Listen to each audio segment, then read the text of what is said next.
ಕುಕ್ಕೆ ಸುಬ್ರಹ್ಮಣ್ಯ ಕ್ಷೇತ್ರದ ಚಂಪಾಷಷ್ಠಿ ಮಹೋತ್ಸವಕ್ಕೆ ಪೊಲೀಸ್ ಇಲಾಖೆಯಿಂದ ಪೂರ್ಣ ಪ್ರಮಾಣದ ಬಂದೋಬಸ್ತ್ ವ್ಯವಸ್ಥೆ ಮಾಡಲಾಗುವುದು ಎಂದು ದಕ್ಷಿಣ ಕನ್ನಡ ಜಿಲ್ಲಾ ಪೊಲೀಸ್ ವರಿಷ್ಠಾಧಿಕಾರಿ ಯತೀಶ್ ಎನ್ ತಿಳಿಸಿದ್ದಾರೆ.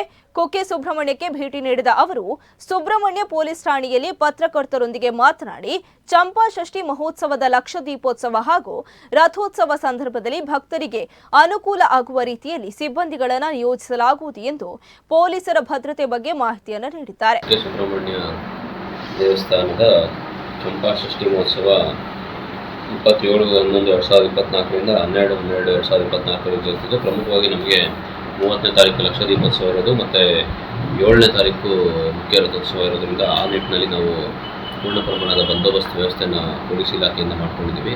ಇದು ಹೆಚ್ಚಾಗಿ ರೆಗ್ಯುಲೇಟರಿ ಬಂದೋಬಸ್ತ್ ಆಗಿರೋದ್ರಿಂದ ಬರುವಂಥ ಭಕ್ತಾದಿಗಳಿಗೆ ಮತ್ತು ಯಾತ್ರಾರ್ಥಿಗಳಿಗೆ ಯಾವುದೇ ರೀತಿಯ ಸಮಸ್ಯೆ ಆಗದ ರೀತಿಯಲ್ಲಿ ಅವ್ರಿಗೆ ಅನುಕೂಲ ಆಗೋ ರೀತಿಯಲ್ಲಿ ನಾವು ಬಂದೋಬಸ್ತನ್ನು ಪ್ಲ್ಯಾನ್ ಮಾಡಿಕೊಂಡು ಅವ್ರಿಗೆ ನಿರ್ದಿಷ್ಟವಾದ ಸ್ಥಳಗಳಲ್ಲಿ ಅವರ ವಾಹನಗಳನ್ನು ಪಾರ್ಕಿಂಗ್ ಮಾಡೋದಕ್ಕೆ ಮತ್ತು ಅವರು ಏನು ಬಂದು ಹೋಗುವಂಥ ಸಂದರ್ಭದಲ್ಲಿ ದರ್ಶನ ಮಾಡಲಿಕ್ಕೆ ದೇವರ ದರ್ಶನ ಮಾಡಲಿಕ್ಕೆ ಯಾವುದೇ ರೀತಿಯ ಅನಾನುಕೂಲತೆ ಆಗದೇ ಇರೋ ಹಾಗೆ ನಾವು ಪ್ಲ್ಯಾನ್ ಮಾಡ್ಕೊಂಡಿದ್ದೀವಿ. ಇದಕ್ಕೆ ನಮ್ಮ ಏನು ದೇವಸ್ಥಾನದ ಆಡಳಿತ ಮಂಡಳಿ ಇದ್ದಾರೆ ಅವರು ಕೂಡ ಸಹಕಾರ ನಮಗೆ ಕೊಡ್ತಾ ಇದ್ದಾರೆ. ಮತ್ತು ಇದರ ಜೊತೆಗೇನೇ ನಮ್ಮ ಹೊಸ ಪೊಲೀಸ್ ಕಟ್ಟಡ ಕೂಡ ಈಗ ಇನಾಗ್ರೇಷನ್ ರೆಡಿ ಇದ್ದು 30ನೇ ತಾರೀಕು ಮಾನ್ಯ ಮುಖ್ಯಮಂತ್ರಿಗಳಿಂದ ಇನಾಗ್ರೇಷನ್ ಆಗೋ ಒಂದು ಸಂಭವ ಇದೆ.